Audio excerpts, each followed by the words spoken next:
Well. Ladies and gentlemen, kings and queens, we are back after our extended break to the Thank You for Playing podcast platform. I am the Mighty Toro, and I am joined by editor extraordinaire Lambo. You may notice something different. We missing a member. BLJ 34, he buckled under pressure and he said this show was too much and he left. So I hope you guys enjoy it with us. Bow out. I'm bullshitting. I'm bullshitting. BLJ, he's still on his magic journey. He sent us a magic postcard and he should be back for the next episode. So you stuck with me and Lambo. So if you enjoyed BLJ being throwed out and talking to his girlfriend, Amber, you have to wait till the next episode. But we still hope that Lambo and I are worthy enough to hang out with, But I'm empowered after this extended break, and I'm excited that you guys have pulled back up your virtual chair, and I'm excited to be back. What about you, Lambo? What's up? What's cracking? Oh man, I've been waiting for it. It's good to be back. Oh yeah, for sure. So during our extended break, my boy, anything you've been playing? Like, what have you been up to since we've been gone? Man, so I had fun on our extended break. I rang in the new year with a little bit of a case of the COVID. So, Corona. Yeah. So I still got a little bit of a cough. So you may hear that every now and then. Sorry in advance. Yeah. Fucking brand new. What was it, like New Year's Eve or the day before New Year's Eve? Just came down with it, and so still getting over it a little bit, but we're gonna power through. But it did give me plenty of time to get through a couple of games. So plus side. Okay, I was going to say we're going to talk about that in just a bit, but first and foremost, what about you? I still don't take the Corona lightly. It's still out there to get people. I don't brush it to the side. So good news is you overcame your trial and you're healthy enough to come back and pod. Yep. To answer your question, me doing our extended break, for one, y'all, you boy do my occupation. I take vacation when I can. So I took me almost a 2-week break from my job, and it gave me some time to play some games as well. And one of the games I'm going to talk about right now, and I ain't going to talk about it long. I'm going to break it down in another episode, hopefully one soon. Please, holy rollers, don't shoot holy water at me or throw bobbles at me. But the title of this game is called The Devil in Me. And God damn it, that game is a banger. That game is amazing. Shout out to you got me now. I got to look up the producers. Like I know I've announced. Well, that's part of the Dark Pictures anthology, ain't it? Yeah, but I'm trying to think the name of the producers. I know it, but now do you? Let me see. If you knew it, you would tell us right now. Games. Okay, I found it. Shout out to Supermassive Games. I don't know why I drew a blank. I've been looking at the logo this whole time. That game is great. They scared the logo out of you. Oh, yeah, it did. Plenty of thrillers, plenty of surprises. Depending on your dialogue choices, you determine the fate of 5 characters that you do grow close to. You got some grumpy old badger named Charlie. He's the head of the show. He needs his cigarettes. There's this adorable, I'm pretty sure she's Middle Eastern. Her name's Erin. I was sad. Spoiler alert. She did not make it on my playthrough, and I thought she did not deserve to die. We have Kate. Kate is the sweetheart. Well, I ain't going to say sweetheart because other people don't think she's a sweetheart, but Kate is the edgy. She is edgy. Bitch. Like edgy Lambo. Yeah. Kate is like the one that's on the logo of The Devil in Me, redhead. She didn't make it in my playthrough. And we have Jamie. Did anybody make it Jamie in your playthrough? Is in charge. Oh, yeah. Charlie made it. Jamie, she made it. She's in charge of the lights. Mark is the photographer. Mark made it. And out of the 5, 3 made it. And there's a dog, too. Connie. Connie the dog. Connie didn't make it. I know. I'm awful. And I felt really bad. too. But the good news is and a little dog too. The good news is I went back, the timeline, and I got to go back and fix some things. But I ran through that game at least 3 times. There's still more that I need to uncover. Give those games a try. I highly recommend that if you haven't tried them, to give them a go. There are some past titles. Some past titles. Until Dawn was like the OG, the one that really got them started. I think I mentioned in a past episode about the House of Ashes, where they're in Iraq and they go under this underground cave, and there's something sinister waiting for them in the cave. You talking about that Check one. those games out. I'm gonna put a zip on it now. I'll go in more in depth about it later. But man, if I had to rate that game, I will give it a 9 out of 10. I won't give it a perfect 10. It had some issues. They were minor. Nothing game breaking, but that is a great game. And a little Easter egg, I'm not going to stay on this long. Once you beat the game, you get to go an alternate route, kind of like Resident Evil 2. You remember Resident Evil 2? You unlock an alternate route when you beat the game. Play as, that's how it is. What's her name? Not Jill. Ada? You get to play as Ada and Sherry. Yeah, Ada. But that's not what I mean. I mean the alternate route. You still play the same character, but they go a different route to beat the game. That's how it is, and that's how it is in The Devil in Me.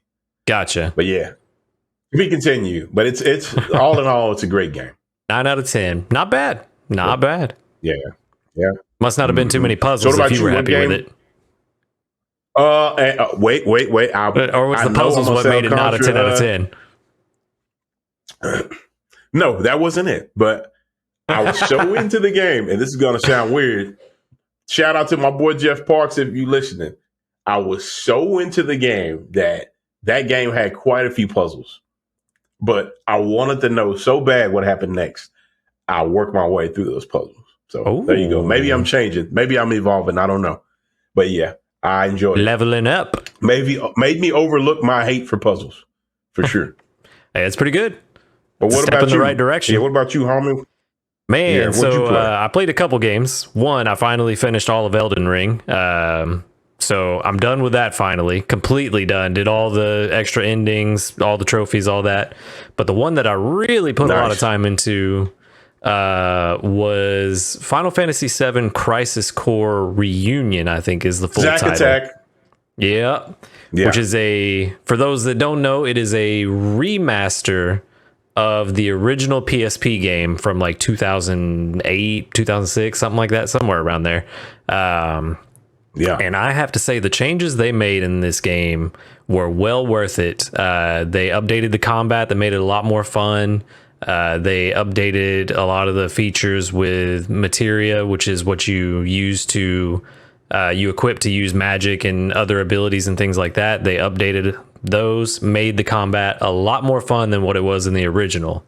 Cool. That said, I did find that if you do a lot or all of the side quests, you get a lot of powerful gear and items that really kind of makes you overpowered and kind of ruins the combat a bit because it just makes it too easy. So you can just kind of walk through. Even on hard mode, you can walk through. Oh, okay. Yeah. So this game only has normal and hard. And even on hard mode, at the end of it, I was just walking through hallways and 1 or 2 shotting almost every enemy, even bosses. Like I went and fought the final boss on hard mode and I killed him in like 4 or 5 hits. So I mean, it's Zach, so it's canon. So you're not wrong. You end up a literal god by the end of it with the powers that you get. But it does kind of detract from the fun of the combat. The combat was a lot more fun in the beginning when I wasn't as powerful. But I'm the kind of person that doesn't like to just walk through. Yeah. Gotcha. I'm the kind of person that doesn't like to just walk through a combat encounter. I actually want to have time in the fight and explore the different options available. But overall, I'd give it a pretty solid 8.5 out of 10. It's definitely, if you've never played it before, which a lot of people probably haven't because it was PSP only, it's definitely great. It's a great way to get into it and play the game. Don't ever go back and play the PSP game now. There's no reason to play the PSP game. even on emulator, unless you just want to suffer. Definitely play the Reunion remaster. Whatever they're calling it. Yeah. But I do recommend it. I'm glad that you felt that it was time well spent, because I'm sure you and I both can agree it is such a letdown when you think something is going to be great and you invest some hours in it and you're like, this ain't it, Chief. So I'm glad that, I'm glad. That's what's up. Speaking of Final Fantasy, as we mentioned before, our third musketeer, our comrade BLJ, is off on an important mission, still wrapping up his magic journey. Oh, yeah. He's excited because he already knows what we're going to talk about today. But this particular podcast is Final Fantasy related. If you didn't know, me and Lambo are some Final Fantasy nerds. I may not look it, but I'm sure y'all have heard my lore and other pods, but I know quite a bit of Final Fantasy. And I don't mean that back in my day, I don't want to talk your ear off and make you go to sleep. But instead of us just doing a straight lore run through, we're going to give you, our favorite or memories, different topics of each game. Like we're going to narrow it down to top 3, top 2, and top 1 of certain subjects. And I'm going to bring them up in, an order that I thought would be fitting for this pod. So pull up your virtual chair. If you have, what was I going to say? If you have any type of Final Fantasy lore, or you're interested in learning a little bit more, or interested in learning, our mindset behind the Final Fantasy world and its characters, kick back and relax. And we really hope you enjoy this pod. It's good to be back. Like I said, it was a great extended break, putting our feet back into the water, and we're going to kick this bad boy off with a banger of a question. So I'm going to ask Lambo now, and let's get it started. I'll jump in after him. But Lambo, top 3, my man. Top 3 games in general of the franchise that you enjoy. They can range from Final Fantasy 1 all the way to the current one. I think 1 through 6 I have not played. I have not played 14 as well. But if you have played games I haven't played, I'm sure you'll explain and tell me a bit of the characters. But top 3 games. That's a pretty good place to start, is kind of going through which ones we have played, just to kind of get a baseline of where we're at. So I've played Final Fantasy 1 and 2. I played some of 3, but stopped playing it because I could not stand the gameplay of it. I haven't played 4, 5, or 6, but I have played 7 all the way through the current recent one, which is 15, outside of Final Fantasy 11, which was the MMO back in the day. Yeah. I don't think I mentioned that one. I didn't play 11 either. 11 and 14. So which ones have you played? I have played 7. Well, you know me, I'm the PlayStation guy. So when they put 7 in our lap, I played 7. I played 8, played 9, 10, 10-2. I played 13. I didn't play 13-2 or 13-3, but I heard some people liked them, some people didn't. But I do love Lightning. I will not, eventually, hopefully I get to play them. You mean female Cloud? Oh, yeah, her. But yeah, I played 13 and I dabbled in 15 a bit. So I guess our formula, we talked about it earlier, top 3, you'll name one, I'll name one. We'll go back and forth till we've done all 6. And we'll sounds like a plan to me. Yeah. So you want my top 3? Okay. Number 3 is Final Fantasy X. Okay. With old Tidus, Yuna, and the gang. That's my number 3. What about you? What's your number 3? Oh man, I thought you was gonna elaborate a bit more, but I don't want to give too much away. Well, I am. That's the thing. I'm kind of. Are we doing spoilers or no? Well, see, these games came out a long time ago, so you don't have to go deep into spoiler territory, but we can, we can elaborate on the game. Okay, and we can co-op this one together because I didn't think about doing the whole number 3, number 2, number 1, but that's a good idea. Yeah, but 10 is also one of my favorite entry point. So as Lambo was saying, it stars Titus. Titus is a very energetic young man from Xanarkand. And Star of the Xanarkand a Abes. certain thing. Yeah, the Xanarkand Aves. He plays Blitzball. And oh man, look up Blitzball, Final Fantasy X Blitzball, and look up the scenes. I think that you will be mesmerized what the PlayStation 2 could do back. Yeah, mesmerized the scenes what the PlayStation 2 could do back in that era. Like it was great. Just it was really good. Something honestly, happens. that opening I don't want to go too deep. Oh yeah, like, for sure. It's such a great scene that's just going to hook you in almost instantaneously. Oh yeah.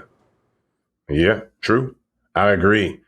But as Lambo was saying, I don't want to crack too many eggshells. Something happens, and our boy Titus gets put in another world, and he meets a very unique band of characters.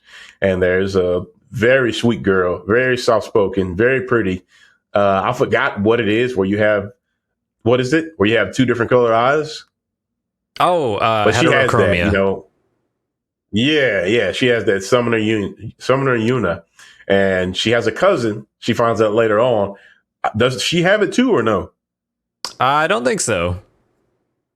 Okay, all right, but yeah, her cousin Riku.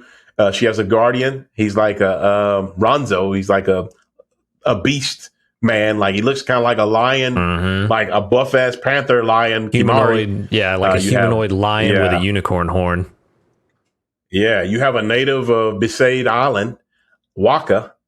He loves Blitzball. He fights with a Blitzball. And then you have, Weebs will say, "Step on me, mommy," goth chick, Lulu. With too many belts. Very unique. Yes, very unique band of characters. And they go on their own special journey. We're not gonna elaborate on that today. But it's a very good game, and apparently that is the journey and the story. List. Yep, it's the journey and the story that really does it for me, and the setting as a whole. That tropical setting that you have throughout a lot of the game that was based on real world Okinawa, if I'm not mistaken, and Pacific Island culture is where they got a lot of the inspiration for that world. And it's a unique setting that we didn't have in any of the other games that I've played. And then the story just really takes it to the next level on top of that. So it's got a lot going for it. Okay. Definitely check that one out.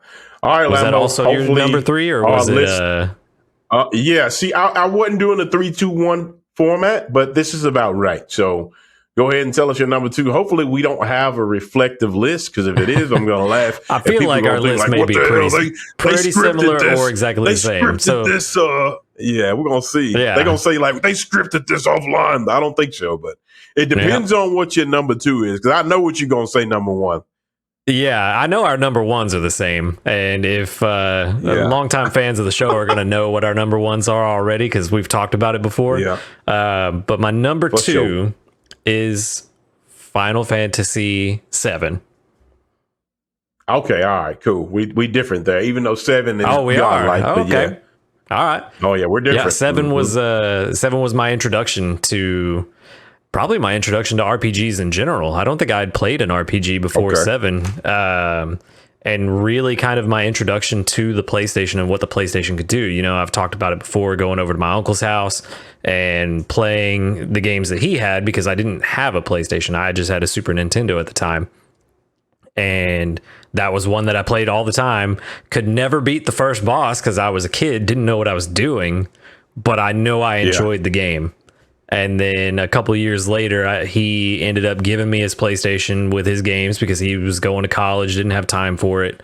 And that's where I really got into the game and was able to actually really play through the adventure of Cloud and all of his companions, and this unique world and introduction to RPGs, and just a brand new experience for me. If you give me a second, man, I want to take a moment to shout out to Lambo's uncle. You know what I'm saying? You created a spectacular moment in the timeline. Who knows if you would have never gave him that PlayStation, he would have been a real edgelord and been some rugby player, been out there, I don't know, some hardcore construction worker. So thank you for giving the homie his PlayStation so he could start his Final Fantasy journey. Shout out to Lambo's uncle. I salute you, kind sir. But yeah, that's what's up. So is it on me now? Yeah. What's your number 2, man? Oh, yes, sir. So Final Fantasy VII. I'm curious what it is now that we know it's different. It's godlike. Like it's definitely favorite, but yeah, I had to shake it up a bit. I'm going by games that just like Final Fantasy VII did take me on an emotional roller coaster thrill ride, but this one I'm about to drop right now, that mug just you start off with your head cocked to the side because you don't know what's going on, but by the end of it, you're like, wow. And my pick for number 2 is none other than Final Fantasy 12. Man, I love 12. The gambit system, the characters. You get to run around with a freaking. I was younger. I just called her Playboy Bunny. One of the characters. Oh yeah, but you get to run around. Yeah, one of the characters. But I give him a pass too. I know we talking about the same guy, but you get to run around with pretty much a freaking Playboy Bunny. Fran, she's so great, and this game has a weird narrative. I'll talk about it a bit. It's very Star Wars-y. Apparently, the original story. There's a guy named Vaughn, and his duty was to protect the princess. The princess was Penelope, but Penelo, not Penelope. I'm sorry, Penelo. But the original story. Gotcha. Yes, the original story. From what I know, that story got scrapped, but the 2 characters stayed in. They switched it, and there's a dashing sky pirate named Balthier. And he used to have a very important position. I'm not going to spoil it. And there's also this princess. Balthier and the princess wind up getting close. But for some odd reason, they still promote Vaughn as the poster boy of the game, when in actuality, he really doesn't have any story besides first 20 minutes? And why is that? Vaughn is the audience stand-in. Like, he's there to ask the questions that you as the player are wondering about the world. Okay. He's there for the other characters to explain the world to him, but they're really explaining it to you. So I get why they pushed Vaughn as the main character, but at the same time, I don't get why. He wasn't very main his story at all. Is just kind of his story goes nowhere after like the first couple chapters. Yeah, for sure. But other than that, I do love the game. But he grew up a bit. Yeah, he's a bit whiny, but he grew up a bit. Questionable fashion attire. I always scratch my head. But the original it's a Middle princess, Eastern setting, isn't it? Yeah. He's got like that kind of traditional like Aladdin type of jacket almost. Yeah, but it just doesn't fit in with their world to me. But the original princess, Penelo, I grew to like her a lot, although her story was shorter than Vaughn's, But she was cool to have on the team.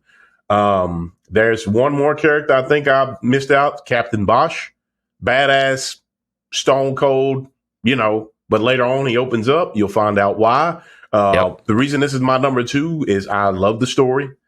Definitely, like Lambo says, it gives some Star Wars vibes, but very good story. They introduce where you can hunt elite creatures, boss fights. Exciting. They have a new system, the Gambit system, where you can tell your teammates what to do. Small flex, shout out to my junior.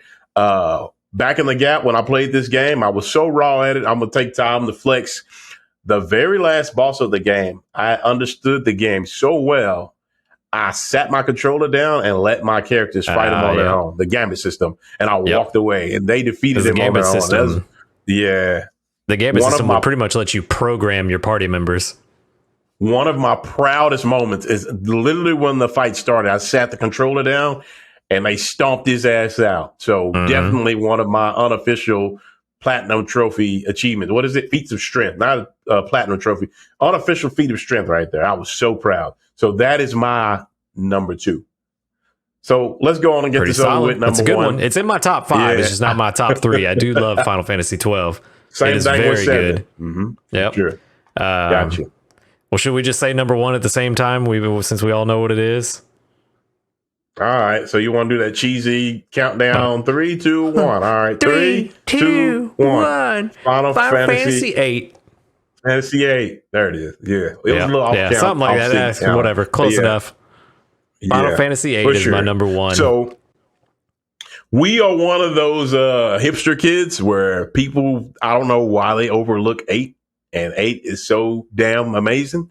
They tried some new graphical changes. That's why the characters look, I say they Like look people? realistic. They don't have the small chibi look. They actually look like people when you run around. And you know how excited I was? You get to run around with all 3 characters at once, even though they all ran in unison. You hear that blip, blip, blip when they all run around together. So we have this edge just running in circles just to watch them chase each other. Oh yeah, I used to do it. We got this edgelord character. Lambo said that he was edgelord back in the day. Squall. His look was just badass. He was fighting his childhood. I don't want to say childhood friends. I don't remember if they were just maybe friends during childhood. Definitely childhood acquaintance. Again, they knew each other. How spoilery are we going to be? This game's over 30 years old, ain't it? So I say go for 99, I think. 98, 99, somewhere around there. So like 25 years. Okay. So yeah. So is it really a spoiler? Yeah, you talk about the intro cinematic though, where they're having their training session. Yeah. But I was also talking about he was just when they were younger. How did they get along? Were they friends? But yeah, go ahead and tell me what you think about it. They grew up as rivals. Yeah. But they're not really just friends. They're not really just close to each other. Just more like competition, competitors. You know what I mean? Yeah, they're not friendly rivals. Cypher hangs out with his group. Yeah. They're not Cypher friendly rivals. They are rivals. Yeah. But they also have this, like there's a lot of times where you get this feeling where it's almost like a sibling relationship. Like one of the characters will say, I didn't like the guy, but he was one of us. And, I didn't want this to happen to them. More like mutual respect. Yeah, I kind of looked at it as like I can pick on my brother, but you can't pick on my brother kind of thing. Gotcha. So, cast of characters again. Me and him will talk about Final Fantasy VIII all day. We said we weren't going to do that, so I'm going to try to make it brief. But cast of characters. Fantastic. I may bring one up later, but yeah, fantastic. Zell had this tattoo on his face before Mike Tyson. Zell had it, before everybody said it was cool. Very cool character. We know where Mike Tyson got the idea from. Wolf. Yeah. Edgy has a scar on the bridge of his nose. Play the game, figure out how he got it. He wields a unique weapon, gunblade. Quistis, blonde, has a whip, horn dog, middle school, high schooler, looking at the screen. We got Renoa, very warm-hearted, supportive character, holds her own in a fight, has a dog, Angelo, Selfie. But very naive. And what's his name? Yes. And we have Selfie. She wields the Sansetsu Kan. I pulled it up just so I know. The 3-section nunchaku. Yes, sir. I'm here. I got my notes. I'm over here looking, but yeah. 3-section nunchaku. And we have And what do we say they pronounce his name? I've always said I said Irvine, but Irvine's always the way I've pronounced it. Cowboy with an Alpha 3 Ken ponytail, and he wields a shotgun. Rifle. Is it rifle or shotgun? I think he was a firearms expert, but he was a master marksman, but was an expert with any firearm. So the reason, I'll let Lambo explain why it's his top one, but I'm going to try to be brief with mine. The reason why I think it's top one, all of these characters, I believe it's 6 of them, all 6 characters have their own personal struggle that you put in the middle of, and you watch them overcome those struggles. Very, very good character development, in my opinion. Some of the best character development in the series. It's a weird ass school where high schoolers, because I don't think they're college, they're like 17, 16, 17. Yeah, trained to be mercenaries out here, clapping people, putting them under the ground. They get invaded. And as far as I'm going to go into spoiler territory, but it's Final very Fantasy anime. VIII is a great game. Yeah. Yes. I give it that. So when they're pumping out these remakes, I'm just crossing my fingers, and I just don't think the planets are going to align. But I don't think that Final Fantasy VIII is going to get the Final Fantasy VII remake treatment. But it would be a joy, and I would be hype as fuck. But go ahead, Lambo. I'm gonna let you finish out our top one. For me, Final Fantasy VIII is my number one because the main character, Squall, was going through a lot of the same things that I was going through at the time when I played the game. Okay. Like I wasn't in a good place when I played the game. I was in a very depressed mindset, and that's what a lot of what Squall is dealing with is depression and feelings of what's the word, where antisocial behavior, where he doesn't want to rely on anybody. He doesn't feel like he can trust anyone because everyone always leaves in the end, so he can only rely on himself. Okay. And a lot of the game is moving past that, realizing that you can trust people, you can rely on people. And like I said, it's a lot of what I was going through at the time. And so I really connected with not just Squall, the main character, but the other struggles that some of the others went through on a personal level. And so it just speaks to me differently than the other Final Fantasies ever have. So it's always going to hold a special place for me. And that's why it's my number one. That is what's up. Hell to the yeah. That is what's up. Yep. Very elaborate explanation. But just like you, I really want to see a remake because it's not a perfect game by any means. There are some things that could be fixed, and I would love to see a remake take the opportunity to fix those things and really give it the polish and shine that it deserves, because it's a victim of rush development. I think they only had like a year or two to make the game. So, I mean, and that bad boy is for this long, baby. For this long, baby. Did I Which I don't know if you noticed. That game got aliens in it. You were talking about, I just slipped and fell. How old am I? Yikes. I don't know if you noticed in the intro cinematic, that's when Squall and Cypher get their scars. They give each other the scars during that intro. Which Squall's is pretty noticeable, but a lot of people didn't catch that that's when Squall gave Cypher his scar too. Yeah, right on. But all right, that's what's up, man. So I'm done. I'm not gonna talk your ear off.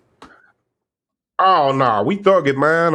So our second Final Fantasy stream question, like I said, it's just the intro to Final Fantasy. Like we gonna get more in depth, more in topic another time. This is a hard one for both of us. Top two characters in any of the games. And it doesn't have to just be your favorite. It could just be they speak to you. Like, of course, favorite, but you know what I mean. It doesn't have to be favorite because you relate to them on a personal level. It could be a piece of dialogue. It could be their attacks, you know. So I'm going to leave it to you. I'm like, again, unless you want me to grab this one first. No, I'll let you take this one first. I took the last one first. All right, man. So I'm going to go ahead and thug it out. I'm going to introduce her to y'all right now. Lambo he might think that this is a far-fetched pick. I'm trying to be, way from left, right field, what have you. Final Fantasy 13. There is this beauty in the game. Her name is Fong. Boy, let me tell you, when I first met Fong, man, she has like an Aussie accent. She looks very exotic. She's very strong, and she's very protective of Vanille. And later on, you find out why she's so protective of Vanille. She runs into our heroes, a certain hero. She subdues him. His name is Snow. And she just shows how battle ready she is. She's very strong. She's very tough, but she's compassionate, and she just looks cool. And later on, spoiler alert, you get to add her to your party, and she does not disappoint. Like her dialogue, her moves, her special attacks. She's a dragoon. Fong is definitely, she's definitely one of my favorite characters. And since we had to narrow it down to top two, I want to give some spotlight to those characters that are probably uncommon. But there's no reason you shouldn't like Fong. When I was younger, I thought it was Fang, but it's Fong. But that's it for me right now. I'm gonna go ahead and let you introduce your character. I'd have to say she's probably my favorite character from 13. Okay. So yeah, she's a pretty solid pick. But for me, One of my favorite characters is actually Titus. Call out one I was thinking. Oh, okay. Yeah. Titus. Yeah, Titus from Final Fantasy X, which we just talked about. Yeah. I like that. No, I was just telling you, I didn't want to scare you. I didn't want you to think that I picked him too. That's what I was saying. Actually, we didn't line up and pick the same one, but go ahead. Oh, yeah, not yet. We may have picked the other one the same. Yeah, not yet. Not yet. Okay. Yeah, I like that, he's dropped into this new world and he just kind of goes with the flow and is just like, I'm here. I'm going to figure out and make the best of it. But then he's also the kind of person that he comes in and he's questioning why everybody does things the way they do things. He's the catalyst for change that everyone in that world needed to make their lives better and to change the way that things have been for so long. Yeah. Epiphany, not taking the mic, just a comparison. No, you're good. Does Titus remind you of the Wizard of Oz, him and Dorothy? That's what he reminds me of a little bit. I really don't like the Wizard of Oz. I can't even tell you the last time I've seen it. Oh man. Oh, I'm sorry to hear that. But I don't know. Basically, foreigners in a strange land, and they wonder why people do the things they do. And does she? Eventually, they learn the customs of the world, and they wind up doing something beneficial for that world. But go ahead. You didn't watch Wizard of Oz, so never mind. I have watched it. Just probably when I was like, but 5. You don't remember it. Yeah, I don't remember it very well. Of course, I know the main points like the Tin Man and Scarecrow and the Lion, Cowardly Lion, and all that. I know kind of the main points. I just don't know the premise of the story really. Gotcha. But no, Titus is just a character that I've always liked because of his willingness to say what he thinks, even when it goes against what everybody else is saying that he should do and how he should act. And he's not afraid to be himself. He's just out here having a good time and making the best of the situation he's in. But then when it comes time to knuckle down and really take charge of a situation and try to make things better, he steps up. Nice. I agree. Titus. And can we talk about his design? How cool he is, especially with that water sword, Brotherhood. Isn't that what it's called?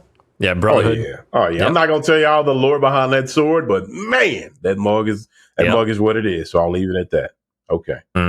They look nothing alike when you finally see them. Oh yeah, for sure. So you throwing it back to me? Yeah. It's your turn.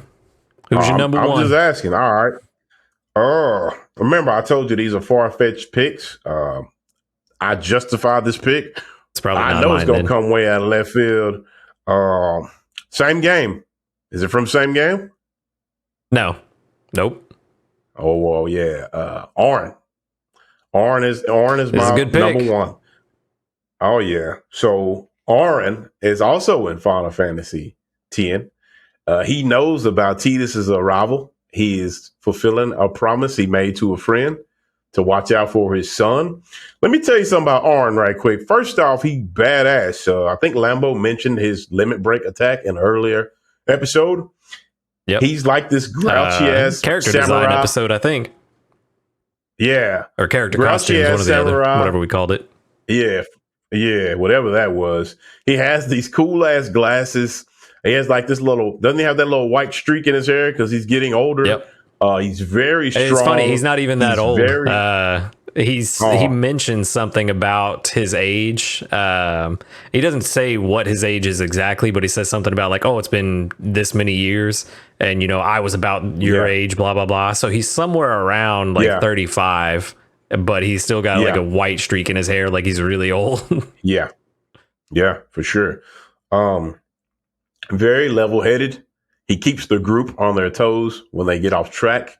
And I feel like him adding his raw strength and wisdom to the party is a bigger reason they succeeded. Minor spoiler alert. Yep. I'm not going to tell you exactly how, but this man is so badass, he refuses to die. Now take that what I said as you will, but he refuses to go down. I will leave it at that. They showed a flashback when he was younger, and he just looked so badass. He had like an alpha. I call anybody with a long ponytail Kian's Alpha 3 ponytail. He had the ponytail, and he just was young and brash. He's a little more arrogant, but now he's kind of mellowed out, and he's like the mediator of the group. And once you get to the end of his story, you're gonna be like, whoa. So that is my number one character, at least for this stream. If we had a top 5, his demeanor really makes it seem like he is older than he really is. Like he's wise beyond his years by quite a substantial amount. I didn't know he was 35. I thought he was like in his 40s. Yeah, I don't know if he's exactly 35, but he's somewhere around there. Because like I said, he doesn't say his exact age. Cool. Yeah. Cool. He just says it was like, 10 years ago, I was around your age. And I think if I remember correctly, he's talking to Waka. And I think Waka's like 22 or 23 at that point. Yeah. So nothing definitive. Plenty of moments as far as in I'm those aware. games. Yeah, for sure. With that being said, been about 3 weeks, but you didn't think I was going to say that, huh? We back at it. With that being said, we're going to jump to our next topic. Question. Oh, you don't want my number one? So, Lambo, I'm going to let you. I thought you gave me your number one. I'm tripping. Nope. I guess not. Nope. You started. Right, my bad. I'm tripping. Yikes. Well, go ahead, man. What's your number one? My favorite character is from your second favorite game. Okay. That suave man you were talking about, Mr. Balthier himself. Oh man, I didn't even want to make it that easy, man. I could have talked about him all day. That's why I let him sit on the sideline. Oh man, I just love how I love his swagger, how he's just cool and collected about everything. He's kind of like the Auron of Final Fantasy 12, like keeping everybody on track. He always knows what to do next. He's calm under pressure and always has a plan out. Like there's several times they get caught and he's always got a plan on how to escape. And he got a baddie with him that's like a bunny, and she will kill you if you do something to him. I mean, the dude got it all. She will kill you. She will kill you. Joe better not let her get a hold of no mist, because she gonna flip out. You know what I'm saying? Yeah. Good pick, man. Great pick. He's like a much better not Johnny Depp, Jack Sparrow. Like if Jack Sparrow was competent and didn't just fumble his way through situations, that's Balthier. He'd be Balthier, huh? Cool. Yeah. All right, now we can move on to the next one. That's a good pick. Yeah, man, I'm tripping. I just tried to overwrite. We almost didn't let y'all learn about Balthier, but that's bad. So my next topic, man, I'm going to let you spearhead this one. I'm going to give you a runner-up, and then you tell me your favorite, but your favorite moment in any of these games. So my runner-up is... Okay, runner-up. Yeah. My runner-up is Kimahri's fight, and this is this is pretty spoilery. Kimahri's fight with Biran and Yenki at when you get to Mount Gagazet. Lead up to Spoiler it is alert, Biran but this and game Yenki. came out in like 2002, right? Something like that, yep. Right? Okay, yeah. Yep. So don't throw tomatoes. Like you were talking about earlier, Kimahri is like this like a humanoid lion kind of character. His people are known as the Ronso, and they're very much a warrior people. They grow up like fighting and scrapping with each other, but they're very honorable about it. And in their culture, you're supposed to, if you get beat, you admit defeat and you move on. Well, Biran and Kimahri, when they were younger, they fought all the time, and Biran would always whoop up on Kimahri, and finally he was like, nah, you didn't beat me. He would not admit defeat. And so out of rage, Biran breaks Kimahri's horn, which is very sacred to their people. Your horn is like, I mean, you know what the horn's like. Come on. Yeah, for sure. So he like a lion in his mane. Yep. Breaks his horn, and Kimahri gets exiled out of shame. But then you through the process of playing the game, you make it back. Kimahri and Biran and Yenki are older now. They've been taunting him. You run into him a few times throughout the game. They taunt him. They taunt him about his horn being broken and all that. You finally get back and you have like an honor duel with them, and the music that's playing, because it doesn't play the battle music, it plays the if I remember correctly, it's the theme for the Ronso that it plays. Servants of the Mountain. You know, I know.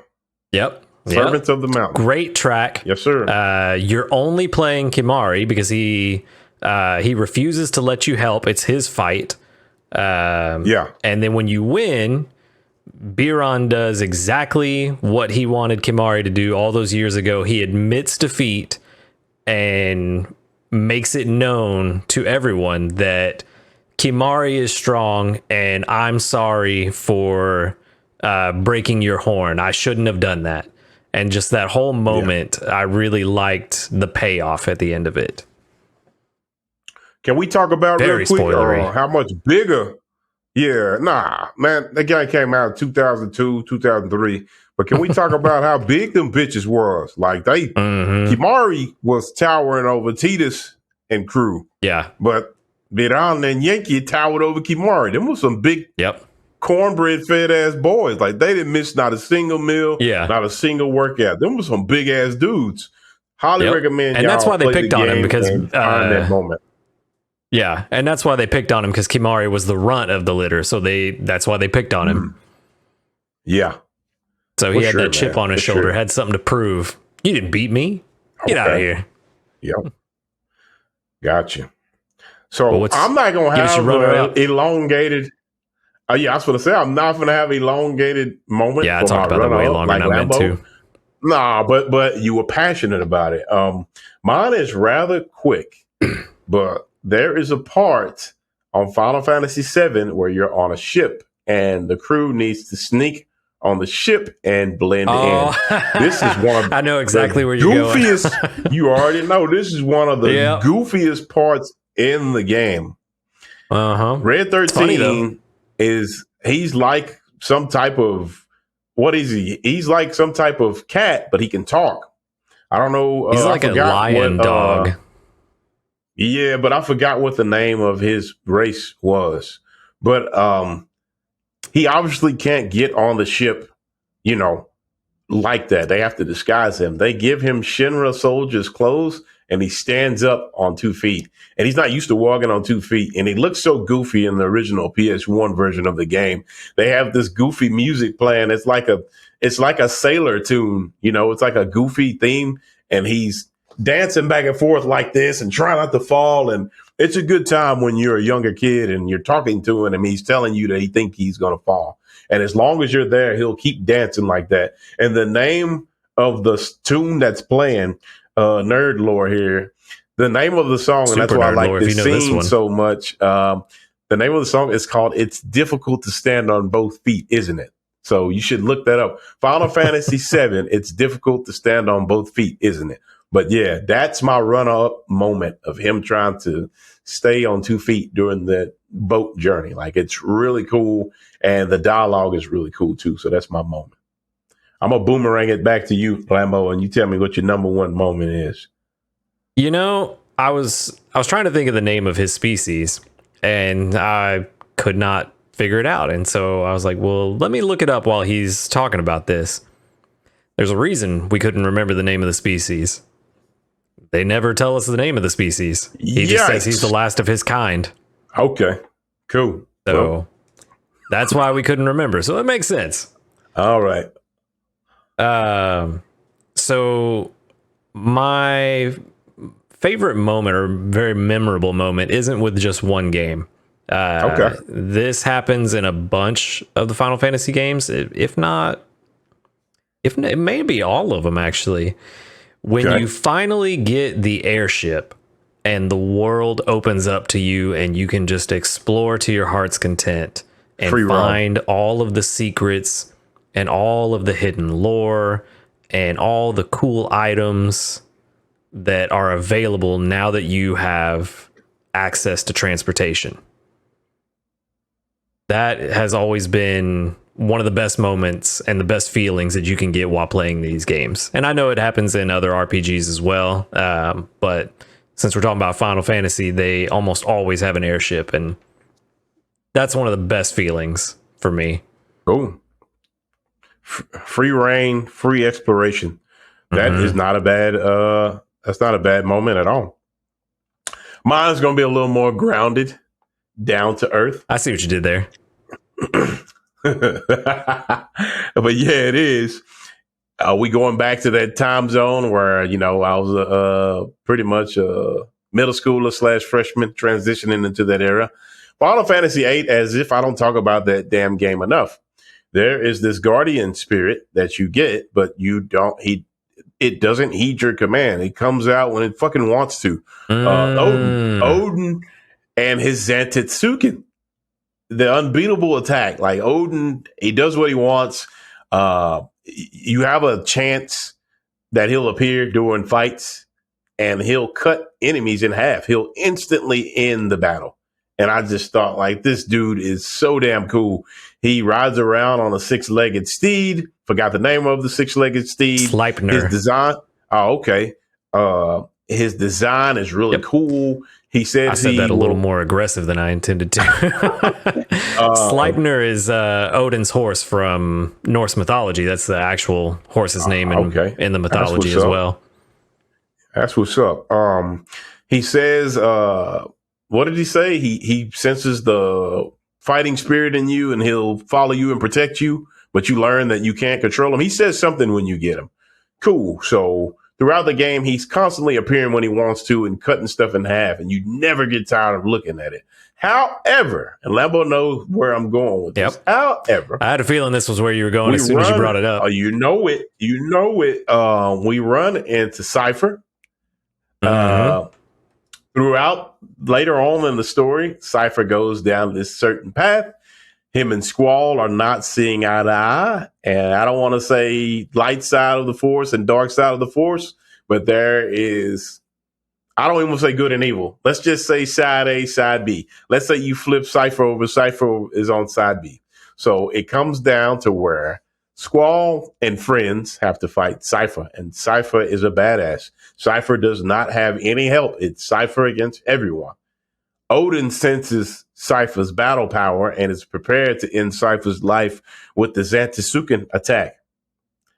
How wrong he was. So Odin appears and runs at full speed to slice Cypher in half, and alakazam, Cypher cuts his ass in half, and the expression on Odin's face as him and the horse. I can't leave that part out. The expression on Odin's face when he gets cut in half was the same as mine. Like, I'm a freshman. I'm like, wow. And Odin is done for the rest of the game. It definitely was a what the fuck just happened moment.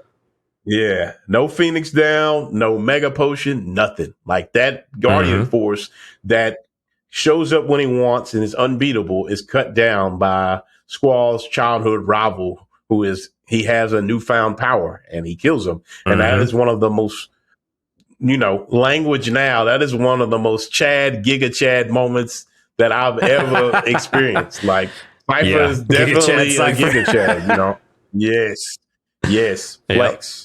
So that's my moment. Like, you should definitely check it out. It's great. Final Fantasy VIII is a great game. I'm going to keep saying it. If they remake Final Fantasy VIII and we get to see that all juiced up, shout out to BLJ. But, man, I just don't know, man. I would just be hyped, So that's my I remember when I saw that for the first time, and Odin, the animation for Odin starting, and I'm like, what? Oh, man, I'm getting so lucky that I don't have to fight this boss. What? I didn't even know he could show up for boss fights. And then it gets to the end of the animation. You're like, okay, wait, why is it lingering a while? What? What just happened? That's it. Yep, for sure. That is what's up. Yep. It was definitely a memorable moment. Oh, yeah. Cypher is a Giga Chad. Might have to get that on a poster or something, because it's 100% true. All right, man. We down to the bottom of the cookie jar, man. The final cookie of our Final Fantasy Welcome Back stream. So, a memorable boss. Just one. A memorable boss from any game. Go ahead, man. Lay it on me. I'm gonna be a little what's a little vanilla. It is a final boss. Okay. This is a boss that it did a lot of things differently and was one of the first. Actually, might have been the very first RPG that I beat. Okay. And that is the final boss of Final Fantasy VIII, Ultimecia. Okay. Good pick. She has 4 different phases, and one of the phases where every phase is different and unique, and they all bring something different and interesting to the table that, being the first RPG that I beat, because fun fact, even though 7 was my first RPG, I got to the final boss and I couldn't beat him, had no idea. So I went several years where I just never beat 7. I got to the end and was like, whatever, good enough. And then I played 8 and beat 8 all the way through. And that's what got me to go back and play 7 again. And being a little bit older, I was able to beat 7. But that was the first. Final Fantasy VIII was the first time I had beaten a final boss of an RPG. And every time there was a new phase to this fight, I was taken aback because it was completely new to me. And then, like I said, every phase is something different. The first phase, you're fighting her. All right, cool. And then I beat her, and I was like, oh, that was kind of easy. And then, I'm gonna summon this monster. You've been hearing about this monster throughout the game, and it's just, what do you mean you're gonna summon this? I didn't even know this monster was real. I thought this was legend.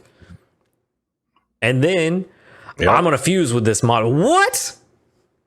Yeah. And then you see her final form, and it's just completely different from what you expect. She's got 2 torsos that are connected. One's upside down, one's right side up without a face. And it just... What was her title? Master of Space and Time or something like that?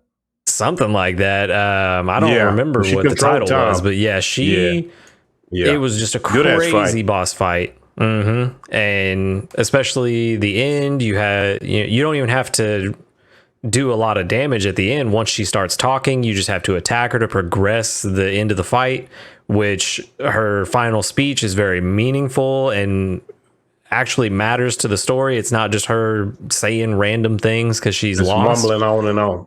Yeah, like it was just an all-around great boss fight and a great introduction to what RPGs are and can be. But I'm not going to go on for 20 minutes because I could. Yeah, you giving us these elaborate ass answers and stuff, and I feel like my answers. I'm trying to keep them short. I'm trying not to. But shit, I'm not. My boss fight, it ain't no super boss fight like that. But damn, I'm gonna go on and bring it on there. Was you good, or did you want to? Yeah. Before I run on for another hour. Like I said, we some Final Fantasy lore heads. I'm gonna jump my ass back to Final Fantasy 12, and her reason for it all made sense, and it was a fantastic reason. And it's just like, I can see why she did what she did. Makes sense. I'd do it too. Square business. Yeah. You have people in the comments who, why? Tell us so, man. Why did she do it? Because the Zoomers, ain't that really what they kind call? of a sad and it's real. Her childhood is really kind of sad and messed up. Like she did not have a great childhood, and it's just like, I could see why you're a bad guy. I could see why you went this way. Sorry. Nah, you good. I'm just making sure you conveyed the message you wanted to convey. You know what I'm saying? Go for it before I go on again. So I'm gonna jump my happy ass back to Final Fantasy 12, and this boss is a boss, but at the same time, it's an elite mark. It's still a boss, but it's an elite mark. And the reason why I want to talk about this elite mark is, for one, the species of this boss blew me away because I never thought you'd fight one of these, and the reasoning behind you going to kill it left me with mixed feelings. I'm talking none other than the legendary, the legendary white chocobo, white and gold chocobo, the trickster. Oh man, The trickster is this elusive, think of like Bigfoot, this elusive Snow White chocobo that glows gold and has golden what is it, plumage, at the end of its feathers, like a gold Yep, trim. plumage. Cool. Yep. And doesn't it like It's sad glow why gold too? Yes, it's sad why you have to go after this thing. It was basically some poachers killing chocobos. And this legendary chocobo comes out of nowhere and it runs them off. And it saves those chocobos. And just like human curiosity or whatever, word gets back that there's this huge chocobo out there, and it brings the attraction of people trying to find it. And some people did find it. The head of the guild, two of his close friends. Before we go too far, for those that don't know, what's a chocobo? Oh, okay. So a chocobo, a chocobo is this fantasy creature, Final Fantasy. It's this big ass bird. I was going to say flightless, but some of them can fly. They look like a buffed up ass ostrich. Well, they have long necks, but it's a thick neck. They look like a buffed up ass, a cassowary. It reminds me of a cassowary and an ostrich and an emu, all those birds, but a Final Fantasy like bird like that. And the ones we were introduced to, they were always yellowish gold.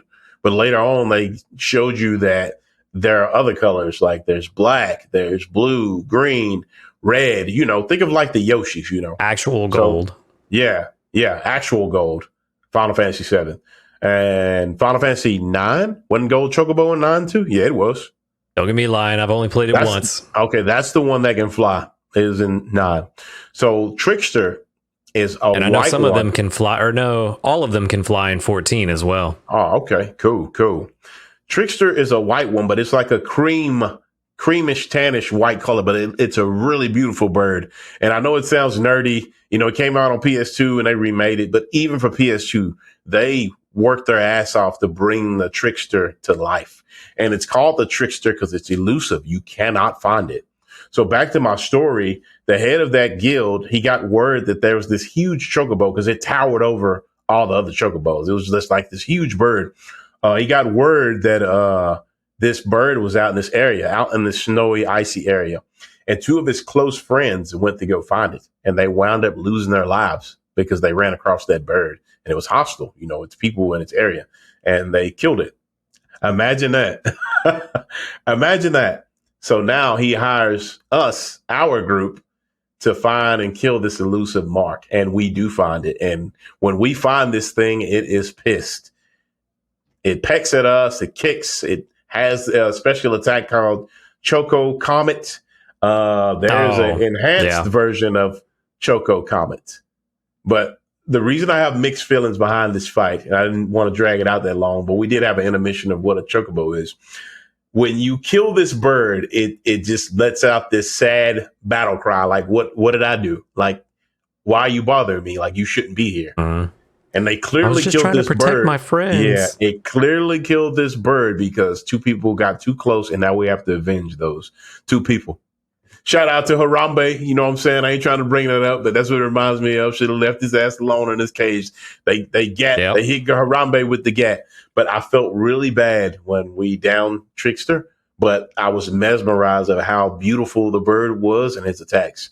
And you should look up the Trickster fight on Final Fantasy 12. You should check it out. Badass fight. So that's my memorable boss fight. And that about wraps up our introductory Final Fantasy lore. Told you stream. We're nerds. Yeah, with the absence of BLJ. Lambo, I'm surprised there wasn't more overlap, honestly. I thought there would be. Wasn't. Yeah. Not this time. Maybe the longer one. But you got anything you want to tell them about the future, or anything we got planned, or any closing statements? So we got some ideas. So you're probably going to see some changes in the visual layout of things over the next few weeks and months. We're always trying to improve and trying to make things better and more enjoyable for you guys. So keep an eye out for that. And if you got any ideas, any things that you think we can make better, let us know in the comments down below. And while you're at it, subscribe and like, Tabitha. Here he is, 3 weeks later, and still with the name drops. I've been, outside of playing Crisis Core, I've been just writing down names. I know that's right. I want to amplify what Lambo said. Still in the beginning phases, a lot of trial. Don't want to say error, but a lot of trial, and I won't count them as errors. A couple errors. We're gonna try stuff. Yeah, we're gonna try out some things. Liking and subscribing does help a lot. Not begging you to do so, but it'd be nice. Some engagement in the comments, we won't hesitate to get back with you. We're not flooded with comments yet where we can't answer all 3,000 of them, maybe one day. But now is the time to ask questions and engage with us. Who knows? You might teach us something. We're not so arrogant to where we won't listen. Suggestions would be appreciated. Shout out to all of you that decided to pull your virtual chair back up and hang out with us, minus our third musketeer. His energy will be back on the next pod if it's up to him and it's up to us. So means question of the week should return next pod. Oh yeah, no question of the week. Didn't it feel weird? Look, I know, right? It did feel a little bit weird. Yeah, man. I'm used to getting. You don't know the secret when BLJ says, "Question for you, young men." It reverses time, and I get younger. That's why I need to hear it every week. Feel rejuvenated. That's why I look so. Yeah, that's why I look so great. Shout out to BLJ. Like I said, he'll be back next week if it's up to him and it's up to us. So those are my closing statements. Before I go, I always want to say, like I usually do, it's been an honor, and I'm gonna toss it to Lambo, and we about to pack up and get out of here. Oh yeah, man. You know what it is. I mean, you pretty much said everything. I think we hit. And you did say like, comment, and subscribe. Sure did. Okay. Yeah. All right. Yeah. Well, shit. So what do you think? Let's go play some. Out of here. You can go play some Dissidia. Hell yeah. Let's team up. Dissidia is a versus game, by the way. One of the servers still up. Let's get it. Let's go. Guys.